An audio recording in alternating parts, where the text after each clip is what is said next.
Allez, assez de sensiblerie, les affaires reprennent, je les entends, mieux je les sens.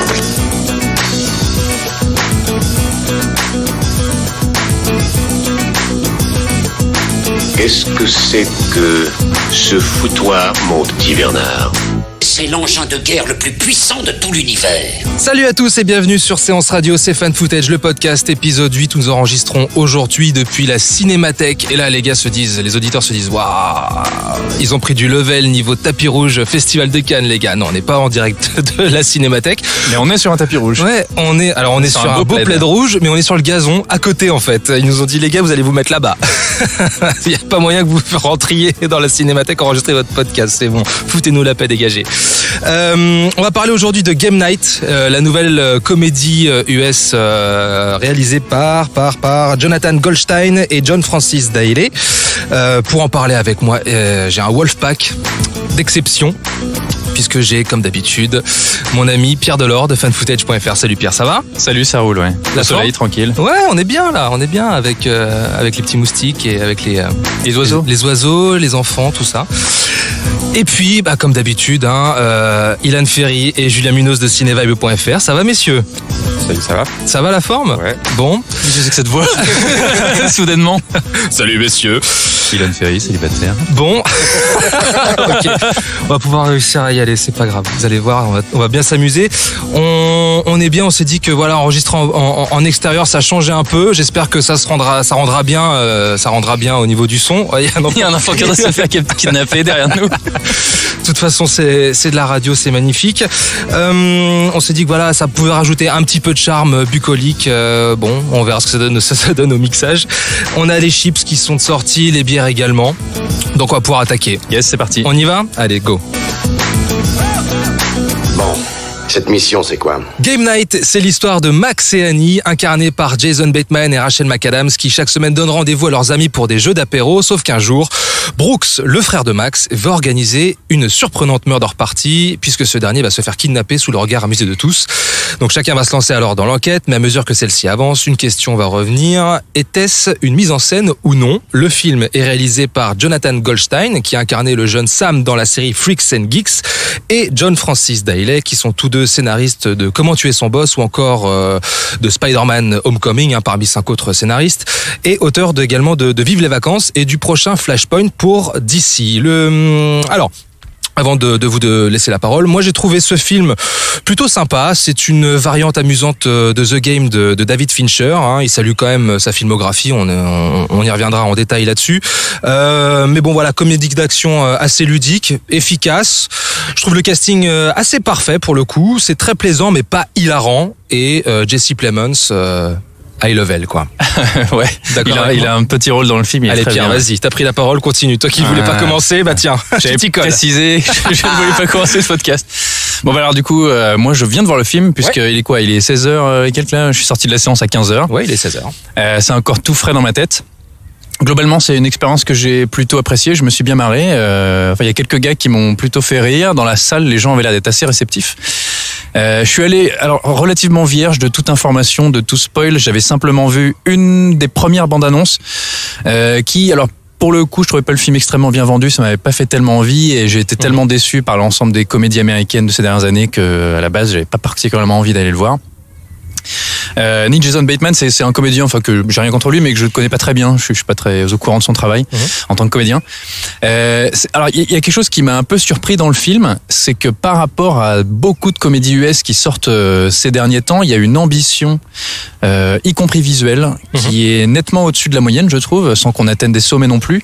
Mais c'est plaisant à voir. Il y a quelques idées de mise en scène de temps en temps. Il y a un petit travail sur le rythme et sur le montage et sur les cuts et les passages d'un plan, les transitions d'un plan à l'autre qui sont un peu plus élaborées que dans la plupart des comédies US, mais à tel point que je vais commencer directement dans le négatif, parlons de ce qui fâche, c'est que, alors je sais pas si c'est parce que le film a été réalisé par un duo de réalisateurs, mais je trouve qu'on a l'impression j'ai l'impression qu'il y a comme deux univers totalement différents, et c'est très paradoxal, c'est-à-dire que à la fois t'as un travail notamment sur le générique d'intro que je trouve très réussi, sur la musique qui est extrêmement stylisée, sur les transitions qui Cliff sont Martinez. sur les la musique. excellent compositeur. Les transitions qui sont clairement des emprunts au cinéma d'Edgar Wright, hein, c'est vraiment très très inspiré par ce qu'il fait. Et à côté de ça, t'as une mise en scène dans l'ensemble du film qui est extrêmement basique, qui de temps en temps a une petite fulgurance intéressante, mais qui reste très plan-plan, avec des chants contre chants tout à fait simples et un rythme et des gags qui fonctionnent, mais c'est parce qu'aussi les comédiens sont bons et que les situations sont intéressantes. Et du coup, je trouvais le film un peu schizophrène. Et il y a deux univers qui pour moi se télescopent un petit peu. C'est pas particulièrement gênant, mais j'ai trouvé ça surprenant. Je sais pas si vous en avez pensé. Julien, vas-y. C'est qu'en fait, si la dichotomie de style en fait que tu vois, c'est que en fait quand il y a de la mise en scène, en fait c'est pas tellement pour agrémenter l'aspect comique du film, mais plutôt le côté justement policier, mystère, action. C'est une comédie d'action. Hein. Ouais, il y a notamment un plan séquence dans une villa qui est plutôt pas mal. Hein, Un faux plan séquence pour le coup. Un faux plan séquence, mais au moins on sent réussi, comme tu disais, Pierre, il y a au moins il y a une démarche de vouloir proposer une mise en scène, mais là ça touche vraiment qu'une scène d'action, mais ça ne vient pas rehausser en fait la comédie. Et là, quand on est dans la comédie, c'est essentiellement sur des dialogues, très peu sur des gags visuels, et on est vraiment dans du chant contre chant, des gens qui se parlent, qui se répondent, voilà, ce genre de choses qui est très basique aujourd'hui dans la comédie US. Et donc c'est pour ça que ça souffle un peu le chaud et le froid, je pense, en termes de mise en scène.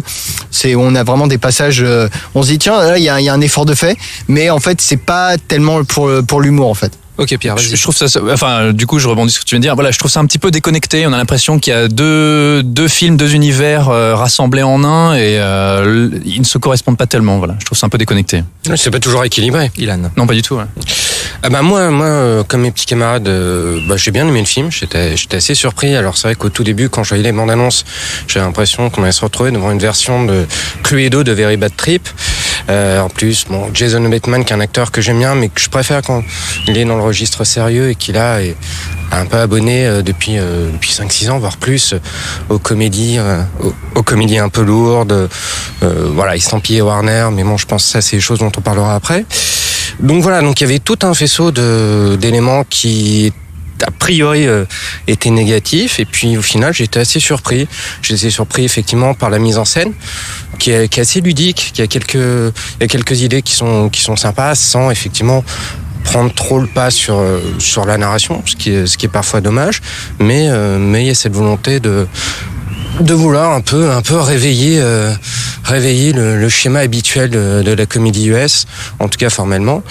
Et voilà, et puis ce qui m'a surtout aussi plu, c'est que c'était relativement bien écrit, et que tu as un personnage secondaire qui est absolument génial.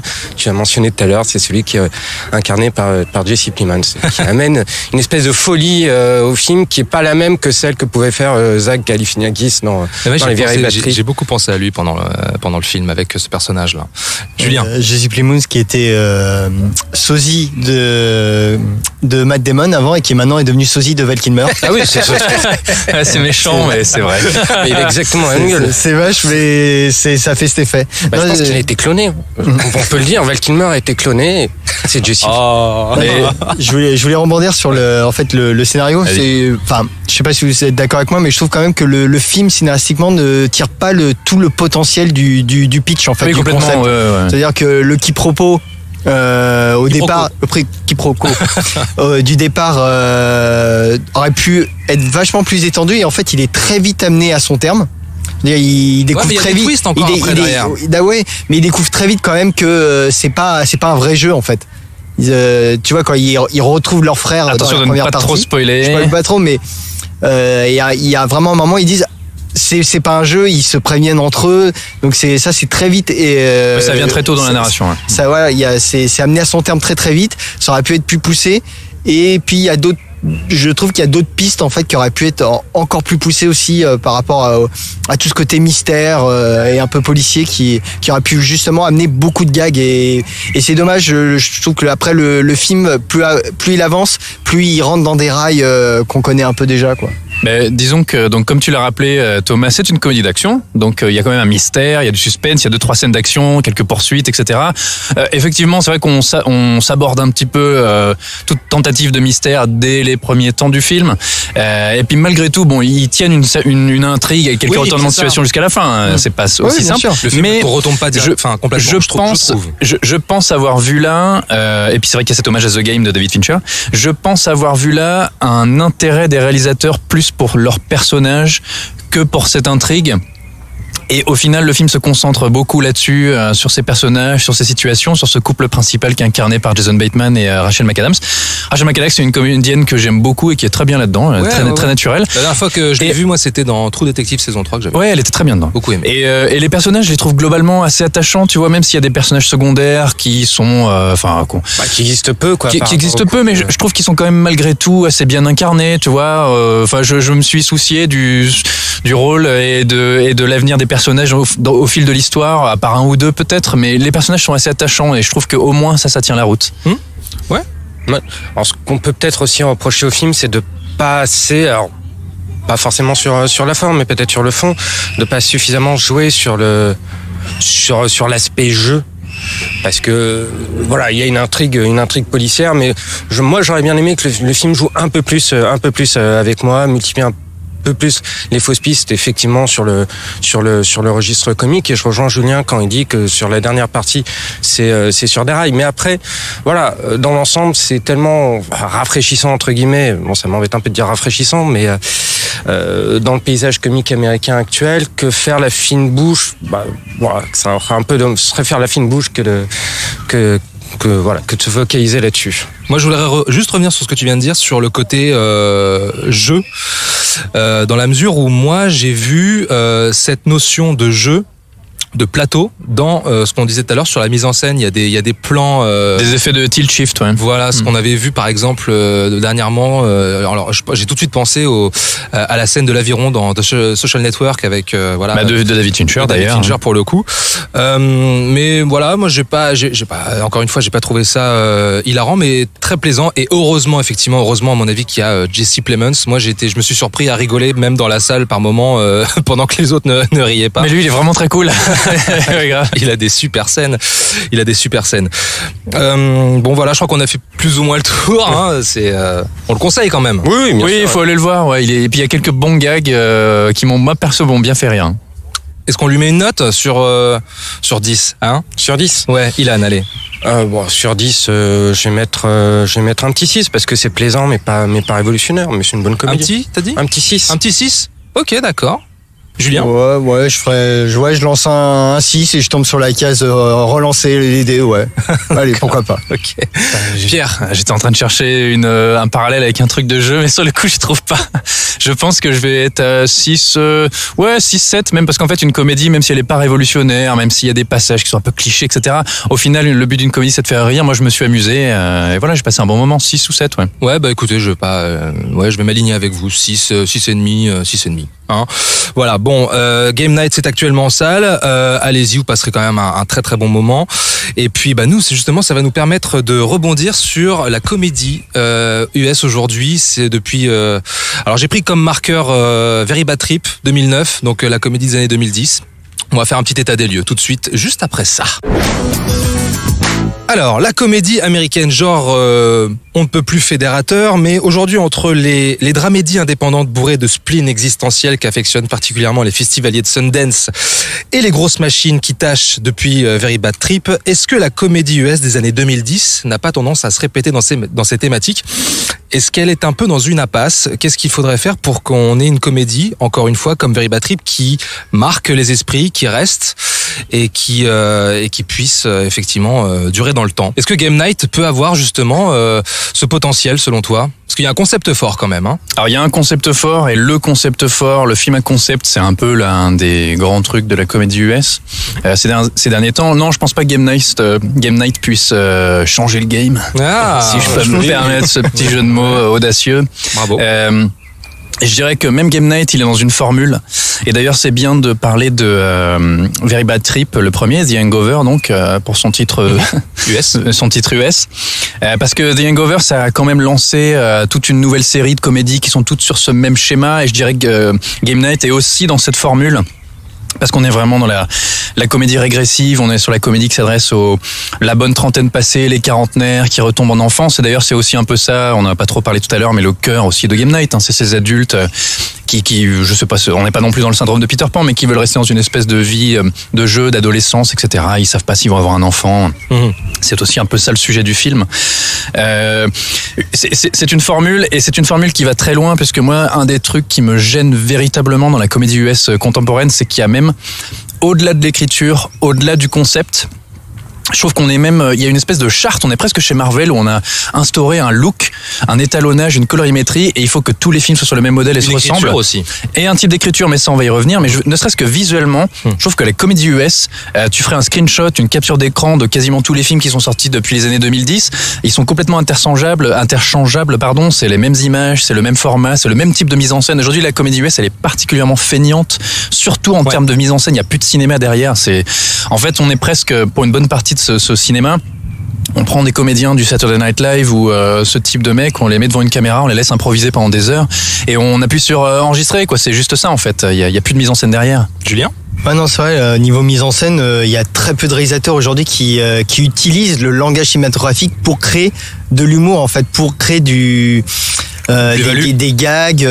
Moi, le seul que je vois aujourd'hui, c'est Edgar Wright, en fait. Ouais, bien sûr. Mais c'est un Britannique. Hein. C'est un Britannique, mais Baby Driver, quand il fait Scott Pilgrim, il le fait aux États-Unis, et donc moi, Scott Pilgrim, c'est un film qui est autant une parodie de jeu vidéo qu'un vrai jeu vidéo, qu'une comédie adolescente, et il y a plein de gags que je me souviens, et en fait quand t'es dans la comédie pure, en fait au jour d'aujourd'hui, je me souviens plus trop des gags parce que c'est toujours un peu les mêmes thématiques, toujours un peu les mêmes sujets, hein, on est dans la famille, le mariage, le divorce, les enfants, trentenaire, quarantenaire, qui ne veulent pas grandir, qui ont un retour à l'adolescence un peu puéril. Edgar Wright est dans cette démarche aussi avec la trilogie Cornetto. Bien sûr, mais lui, il l'accompagne d'une réflexion sur le genre, sur ses personnages, et comme j'ai dit, il utilise toute la panoplie du langage cinématographique pour nourrir ses gags et ses traits d'humour, quoi.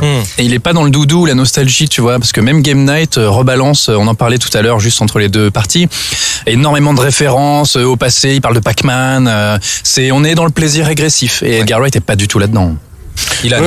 Oui, c'est vrai que de toute façon, il y a cette tendance, la comédie américaine, d'être ce que j'appelle amoral ou moralement amoral. C'est-à-dire que derrière le côté délinquescence et on boit comme des trous, on se drogue. Enfin, côté débauche, derrière il y a toujours un propos assez moralisateur, assez puritain. Oui, c'est vrai. Faut le retour à la normale, en fait. Oui, bien sûr.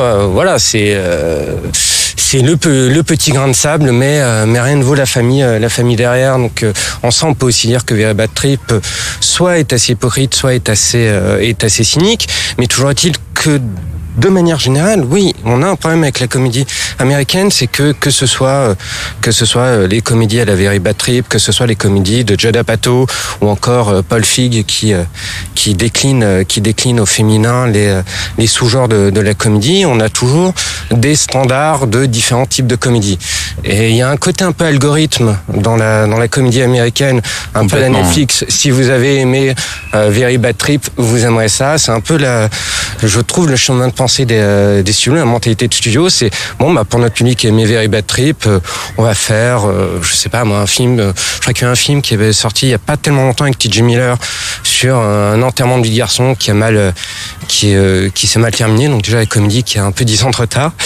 Mais bon, voilà, c'est que des choses comme ça, et je pense que la comédie américaine doit effectivement se sortir de là. Alors maintenant, est-ce que Game Night va changer la donne? J'ai pas l'impression, parce que ça va instaurer un nouvel algorithme, je pense, parce qu'on va avoir des ersatz, à mon avis, de Game Night qui vont fleurir. Donc saluons Game Night pour son côté un peu précurseur entre guillemets, mais espérons que tout ça ne devienne pas trop systémique. Je dirais même que l'autre pendant de la comédie US et qui justement, va de pair avec cette mise en scène qui s'est considérablement affaiblie pour moi, c'est que on tourne aussi beaucoup dans la comédie autour de figures centrales. Bon, ça existait déjà avant, hein, bien sûr. On a toujours fait des comédies sur tel ou tel acteur et on le laissait plus ou moins s'amuser. Jim Carrey fait ci, Jim Carrey en Afrique, Jim Carrey dans l'avion, voilà. Mais on va, par exemple, si on prend le cinéma de aujourd'hui, les grosses comédies très populaires aux États-Unis, le cinéma, les comédies de Kevin Hart, par exemple. C'est typiquement des films qui ne reposent que sur lui, sur sa performance. Il n'y a absolument rien d'autre. L'histoire est simplement un prétexte. Ce qui n'était pas forcément le cas pour des comédies autour de stars dans les années précédentes. Moi, je suis très fan, par exemple, de Will Ferrell. Je trouve que c'est un excellent comédien. C'est même un génie de la comédie. On pourrait même dire que Steve Carell, aujourd'hui, c'est un acteur avec un extraordinaire potentiel comique. Sauf qu'il se retrouve à chaque fois dans des comédies qui ne fonctionnent que parce que eux, ça va apporter quelque chose. Mais derrière, on est, c'est le cinéma au niveau zéro. Heureusement, ils ont ces comédiens qui sont quand même assez talentueux, mais si tu prends une fille comme Melissa McCarthy, par exemple, que j'aime bien. Non, mais surtout Melissa McCarthy, je trouve qu'elle est très forte. Elle est vraiment très drôle, mais par contre, elle tourne dans des films, c'est hyper faible, quoi. Oui, bien sûr. Ouais. Mais pour rebondir sur ce que tu disais concernant Will Ferrell, oui, je suis d'accord sur ce que tu dis concernant Will Ferrell, mais par exemple, quand tu l'associes à un mec comme Mark Wahlberg, ça donne une dynamique assez intéressante. J'ai vu, La Disfome, par exemple. Ouais, par exemple, je l'ai vu le 2 là, il y a pas longtemps, qui est pas une comédie hilarante en soi, mais tout repose sur la dynamique du duo. Oui, ça fonctionne plutôt. Oui, quand tu centres un film sur cette dynamique-là, tu peux avoir des choses assez intéressantes et sortir effectivement du giron film de star, quoi. Mais tu vois, moi par exemple, j'aime beaucoup Will Ferrell et j'aime beaucoup le premier Anchorman, mais c'est un film qui visuellement n'a aucune personnalité. Ça reste pour moi, tous ces films-là, ça reste des sketchs du Saturday Night Live filmés et point barre, quoi. Alors impro filmé. Ouais, des impros, c'est exactement ça, c'est des impros filmés. Alors que pourtant, je repars sur le Saturday Night Live, ils ont fourni la quasi-totalité des gros, Bill Murray, Eddie Murphy, Dan Aykroyd, ils sortent tous de là, tu vois, les Blues Brothers, Wayne's World. Mais ça veut pas dire que derrière, il y avait pas une tentative de faire un film, alors que globalement, il y a peut-être Ben Stiller, en fait, qui s'en sort un peu mieux. Ouais. Qui apporte quelque chose, qui apporte un regard, malgré tout, de cinéaste, qui a quelque chose à dire. Ouais, c'est parce que, en fait, est-ce que justement, la comédie ne peut pas s'exprimer pleinement avec des vrais réalisateurs derrière qui s'emparent d'un genre. On en discutait l'autre jour. Moi, je te disais que la dernière bonne comédie que j'ai vue, c'était The Nice Guys, quoi, tu vois. Ouais, parce que c'est Shane Black derrière. C'est très bien The Nice Guys. Allez le voir. T'as un super duo derrière, devant la caméra avec Russell Crowe et Ryan Gosling. Et puis tu as ce genre du film policier qui est totalement réinvesti avec une écriture, une mise en scène. Moi, j'aurais dit Logan Lucky. Logan Lucky, oui, effectivement, bien fait de Soderbergh. Ouais, c'était marrant. Ouais. Ouais, je trouve ça sympathique. Non, mais pareil, il y avait Tonnerre sous les tropiques, qui avait une ambition visuelle et qui est un film qui reste de dimension où il y a vraiment des gags iconiques. Alors, je parle même pas de Tom Cruise dans son caméo, hein, mais il y a vraiment, voilà, il y a toujours une espèce de, pour que la comédie elle reste, il faut le mélanger à un autre genre, j'ai l'impression. Moi, c'est vraiment mon sentiment personnel. Je ne retiens que les trucs comiques. Je trouve que ça ne marche au niveau scénaristique que quand c'est associé à du genre, quand tu mets dans une comédie d'action, dans une comédie, je sais pas, même de science-fiction, tu vois, il y avait Le Dernier Pub avant la fin du monde, qui est un film anglais, mais voilà, je retiens des gags de ça. Mais une comédie pure, j'aurais du mal à te citer une comédie où vraiment je me rappelle tous les gags, comme je peux me souvenir des comédies des années 90, 80, où là il y a des scènes cultes à l'appel, quoi. Mais est-ce qu'on n'est pas trop focalisé justement sur la comédie avec nous, ce qu'on vient chercher effectivement, parce qu'on est cinéphile, on vient chercher aussi de la mise en scène, une personnalité, une identité forte. Aujourd'hui, le grand public ne vient pas chercher ça. Et puis même, je rematais l'autre jour des films de Jim Carrey. Il y a pas non plus, tu vois, c'est pas une réalisation de dingue, mais ça tient parce que. Oui, mais dans le lot, il y en avait des très bons, tu vois. C'est ça en fait. Dans sa longue filmographie, il y a du bon et du moins bon. Ça, effectivement, tu prends The Mask, c'est un film effectivement qui a une identité forte visuelle dans tous les cas. Est-ce que quel est votre réalisateur de comédie préféré Mais on parle de contemporain là ou toute catégorie confondue? Les 15-20 dernières années? Et pas forcément dans la comédie US? Ah, comédie US. Parce que si on restait dans la thématique quand même. Parce que moi j'aurais cité Jean-Marie Poiré. Non, qui veut se lancer? J'y vais. Je suis un grand nostalgique des frères Farrelly. Des frères, ouais, bien sûr. Dumb and Dumber, Food Irene, que pour moi c'est film de chevet. Et la dernière fois qu'on a vu les frères Farrelly, c'était en 2014. Bon celui-là je le compte pas parce que c'était le Dumb and Dumber 2, retour pénible et franchement pas reluisant.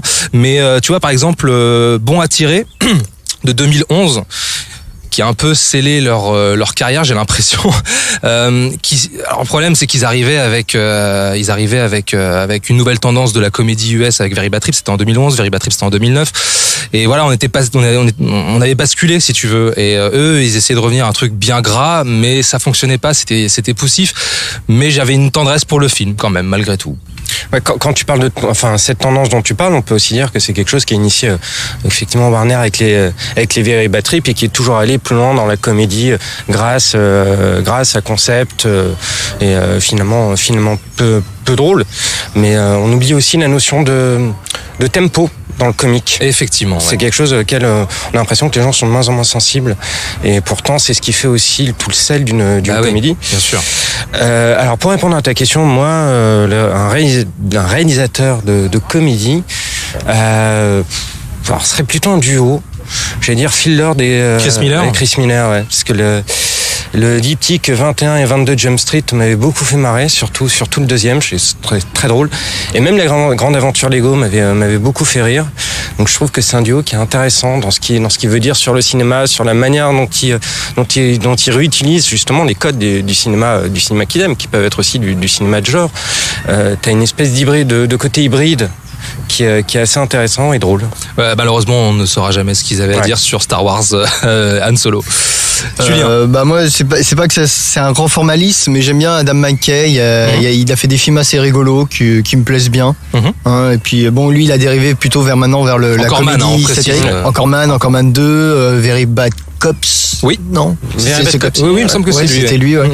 Et voilà. Bon, après, il y a, comme je dis, côté mise en scène, c'est pas foufou, mais au moins c'est des comédies que je me souviens un peu, quoi. Il a essayé de sortir du genre de la comédie avec The Big Short. Je sais pas ce que vous en avez pensé. Très bien d'ailleurs. Et puis d'ailleurs, justement, je pense que c'est son film le mieux réalisé en termes de pure mise en scène. Rien qu'avec le montage, par exemple, où il y a vraiment des efforts faits. Nous, tu te souviens, Pierre, on s'était un peu ennuyés. Ouais, je faisais la tronche. Et toi, Pierre, alors? Moi, j'aime bien les comédies assez riches visuellement et assez irrévérencieuses. J'aime bien les trucs un peu de sale gosse. Je parlais de Ben Stiller. J'aime bien son disjoncté avec Jim Carrey, par exemple, tu vois. Il est fabuleux, celui-ci. Ils ont retiré Netflix, c'est un scandale. Là, je fais un appel Netflix, si tu nous écoutes, remets disjoncté. J'ai eu le temps de le voir, moi. Mais du coup, je trouve que la comédie US a énormément perdu ces dernières années et toutes catégories confondues, y compris dans l'animation. Et en voulant faire une recommandation, je me suis dit mais qu'est-ce que je pourrais donner comme exemple, et dans les années, parce que je cherchais quelque chose américain des années jusqu'aux années 2010, quoi. Et j'ai pas réussi à trouver, sauf ceux que j'ai mentionnés, Logan Lucky, The Nice Guys, etc. Mais il y a un film que j'aime énormément, qui pour le coup est un film d'animation, qui est une comédie américaine et qui m'a fait mourir de rire et que je me marre tout le temps à chaque fois que je le vois, qui est complètement irrévérencieux. Ça ressemble à rien de ce que vous avez pu voir auparavant. C'est le mal aimé Team America World Police. Du duo des créateurs de South Park, Trey Parker et Matt Stone. D'ailleurs, tu l'avais vu chez moi, Thomas. Je me souviens que tu t'étais bien marré. Chef-d'œuvre. Et c'est un chef-d'œuvre, c'est un film extraordinaire. C'est hyper drôle, c'est novateur, c'est irrévérencieux au possible. Il y a tout. On a de l'humour plus fin qu'il n'y paraît. On a du pipi caca. On a de l'anime. On a tout. C'est un film merveilleux. Il faut le voir absolument. Et en parlant d'animation crade, est-ce que tu as vu Sausage Party? Ouais, et moi j'ai trouvé ça extrêmement faible. J'utilise ce mot très souvent. C'est très faible, Sausage Party pour moi. Enfin, ça m'a pas particulièrement fait rire. De Seth Rogen, ouais. Et tu vois, lui, je trouve que c'est une des stars de la comédie US actuelle. Je crois que c'est le Frat Pack. Ouais. S'appelle Seth Rogen, James Franco, Jonah Hill. Et là, on est dans le plaisir agressif pur et dur. Tu vois, il y a que ça en fait dans leur cinéma. Ouais, comment ça s'appelait le film avant la fin du monde là, C'est la fin. C'est la fin. Ouais, moi j'ai bien aimé. C'était drôle. Ouais. D'accord. ok. Encore une fois, c'est des films bavards qui passent par les dialogues pour te faire rire et qui sont pas capables de te faire rire autrement. Oh, ils ont investi un genre quand même. Ils ont investi le genre film apocalyptique, tu vois. Ouais, tu parlais du film d'Edgar Wright qui était justement la concurrence. Il y a quand même deux salles d'ambiance. Il n'y a pas photo. Non, mais ça on est d'accord. Mais c'est pas non plus honteux. C'était pas non plus honteux. Bref, allez voir Team America World Police. Ok, bon, voilà la comédie US, genre toujours autant fédérateur, mais qui est quand même très à la peine. C'est pour être pire, hein, il y a la comédie française. Tu penses à quoi? Je veux dire, la comédie française, elle est pas seulement feignante, là, elle est dans le coma. Ouais, mais ça fait des entrées. C'est gratuit. C'est gratuit. Pour une fois, je trouve Pierre très gentil. Très gentil. Ah ouais. Ouais. Mon concept de la comédie française est accablant. Alors, une bonne comédie française là que vous avez vue récemment, ces 10 dernières années. Les OCS 117. OSS, ouais. On va falloir couper au montage parce qu'on va pas trouver, je sais pas. Non, OSS, moi je suis d'accord. Ouais, je suis d'accord. Bon, voilà, en tout cas. À la recherche de l'ultrasex. C'était quoi ça? C'est le film de Nicolas et Bruno. Ouais, de Nicolas et Bruno aussi, ça c'est très drôle. Voilà. Game Night, c'est actuellement en salle. Voilà, dites-nous dans les commentaires si vous êtes d'accord ou pas avec nous sur la comédie US. Quel genre vous aimez voir être réinvesti ou pas. Dites-nous tout ce que vous pensez de ce genre. C'est quoi votre comédie préférée aussi? Ouais, exactement. Hashtag #FunFootage, hashtag votre comédie. Fun Footage épisode 8, c'est maintenant terminé. Rendez-vous sur Séance Radio, iTunes, SoundCloud et toutes les autres applis podcast évidemment. Pierre, à très bientôt. À très bientôt, j'espère. On te retrouve sur funfootage.fr. Yes. Comme d'hab. Ilan et Julien, à très vite. À bientôt, ouais. On vous retrouve sur cinevibe.fr. Quant à nous, on se donne rendez-vous la semaine prochaine pour un nouveau film. Et quel film, puisqu'on peut déjà vous annoncer que nous allons parler de... Avengers Infinity War Party 1. Part 1. Le charlatan. Avengers la semaine prochaine. Voilà, n'hésitez pas à laisser tous vos commentaires, à vous abonner effectivement à notre podcast. On attend tous vos retours, c'est très important, vous le savez. Et puis on fait de gros bisous. Nous on va mettre de la crème solaire, puisqu'on vous rappelle que nous étions en direct de la pelouse de la Cinémathèque. Ouais, ça tape un peu. Voilà, on va reprendre nos chips et nos bières. Et puis on va se dire à très vite. À bientôt. À plus, ciao. Salut. Allez, salut tout le monde. Nous allons faire du bon travail ensemble. Yes. No. OK. Le mercredi, c'est un fauteuil pour deux sur Séance Radio.